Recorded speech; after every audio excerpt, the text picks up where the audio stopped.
52 ലക്ഷം രൂപയോളം ചിലവിട്ട് നിർമ്മിച്ച കെട്ടിടമാണ് ഈ കാണുന്നത്. ഉദ്ഘാടനം കഴിഞ്ഞ് 6 വർഷങ്ങൾ പിന്നിടുന്നു. ആറ്റിങ്ങൽ നഗരസഭയുടെ മേൽനോട്ടത്തിൽ ഒരുക്കിയ ഒരു പദ്ധതി വനിതാ ഹോസ്റ്റൽ തുറന്നു പ്രവർത്തിക്കാൻ അധികൃതർക്ക് ഇനിയും സാധിച്ചിട്ടില്ല. ഏറ്റെടുത്ത് നടത്താൻ പരിചയസമ്പന്നരില്ലാത്തതാണ് ഹോസ്റ്റൽ പ്രവർത്തനം ആരംഭിക്കുന്നതിനുള്ള പ്രധാന തടസ്സമായി അധികൃതർ പറയുന്നത്.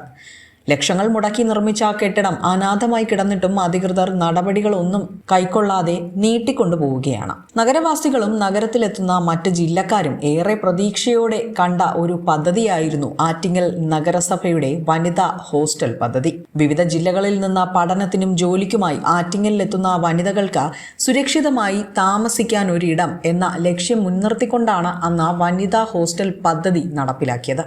ആറ്റിങ്ങൽ പോളിടെക്നിക് കോളേജിന് സമീപം നഗരസഭയുടെ ഉടമസ്ഥതയിലുള്ള ഭൂമിയിൽ 52 ലക്ഷം രൂപയോളം മുതൽ മുടക്കിയാണ് കെട്ടിടമൊരുക്കിയത്. 2020 നവംബർ 2-ന് കെട്ടിടത്തിന്റെ ഉദ്ഘാടനവും നടന്നു. എന്നാൽ ഇന്ന് വരെ പ്രവർത്തിപ്പിക്കാൻ സാധിച്ചിട്ടില്ല. കോവിഡ് കാലത്ത് നിരീക്ഷണത്തിൽ കഴിയുന്നവരെ പാർപ്പിക്കുന്നതിനും വെള്ളപ്പൊക്കമുണ്ടായപ്പോൾ കുടുംബങ്ങളെ മാറ്റി പാർപ്പിക്കാനും ഈ കെട്ടിടം ഉപയോഗിച്ചു. തൊട്ടടുത്ത അങ്കണവാടി കെട്ടിടം നവീകരിച്ചപ്പോൾ അങ്കണവാടി പ്രവർത്തിപ്പിക്കുന്നതിനും അതിനുശേഷം ഡിജിറ്റൽ സർവേ ഓഫീസിന്റെ പ്രവർത്തനത്തിനും അന്ന് കെട്ടിടം വിട്ടു നൽകിയിരുന്നു. ഹോസ്റ്റലിൽ 20 പേർക്ക് താമസിക്കാനുള്ള സൗകര്യമാണ് ഇവിടെയുള്ളത്. കട്ടിലുകളും മേശകളും ഉൾപ്പെടെയുള്ള സൗകര്യങ്ങളും സജ്ജമാക്കിയതാണ്.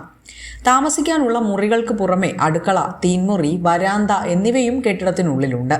ഇപ്പോൾ കെട്ടിടത്തിന് മുകളിൽ മേൽക്കൂര ചെയ്ത് കൂടുതൽ സുരക്ഷിതമാക്കിയിട്ടുമുണ്ട്. നഗരസഭയ്ക്ക് നല്ല വരുമാനം ലഭിക്കാനിടയുള്ള പദ്ധതി കൂടിയായിരുന്നു ഈ ലേഡീസ് ഹോസ്റ്റൽ സമുച്ചയം.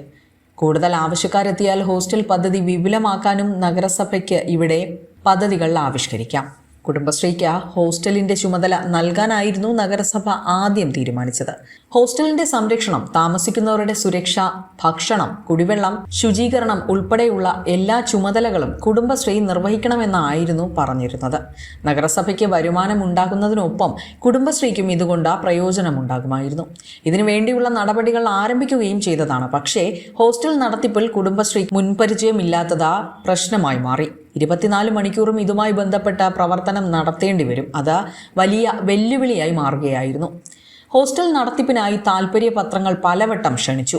എന്നാൽ നഗരസഭയുടെ നിർദ്ദേശങ്ങൾക്കനുസരിച്ച് പ്രവർത്തിക്കാൻ പലരും തയ്യാറാകാത്തതുകൊണ്ട് തന്നെ കരാർ നൽകാൻ ഇന്ന് വരെ കഴിഞ്ഞിട്ടില്ല. മറ്റു ജില്ലകളിൽ നിന്ന് പഠനത്തിനും ജോലിക്കുമായി നഗരത്തിലെത്തുന്ന വനിതകൾക്ക് ഇപ്പോൾ സ്വകാര്യ ഹോസ്റ്റലുകളെ ആശ്രയിക്കേണ്ട അവസ്ഥയാണ്. വലിയ തുക ഈടാക്കിയാണ് ഇവിടങ്ങളിൽ വനിതാ ജീവനക്കാർ താമസത്തിന് എത്തുന്നത്.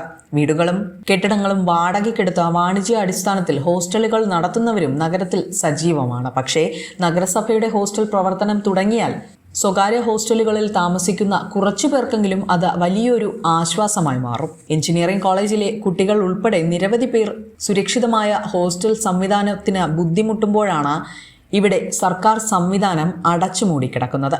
ശക്തമായ ഇടപെടൽ അധികൃതരുടെ ഭാഗത്തു നിന്നും ഉണ്ടായാൽ ദിവസങ്ങൾക്കുള്ളിൽ പരിഹരിക്കപ്പെടാൻ കഴിയുന്ന ഒരു പ്രശ്നമാണ് 6 വർഷമായി നീണ്ടുപോകുന്നത്. എന്നാൽ വനിതാ ഹോസ്റ്റൽ ഉടൻ തുറന്നു പ്രവർത്തനം ആരംഭിക്കുമെന്നും തൽപര കക്ഷികൾ എത്തുകയും ഇവരുമായി ചർച്ചകൾ നടന്നു വരികയുമാണെന്നാണ് ആറ്റിങ്ങൽ നഗരസഭാ ചെയർമാൻ എം പ്രദീപ് അറിയിച്ചത്. വിസ്മയ ന്യൂസ്, ആറ്റിങ്ങൽ.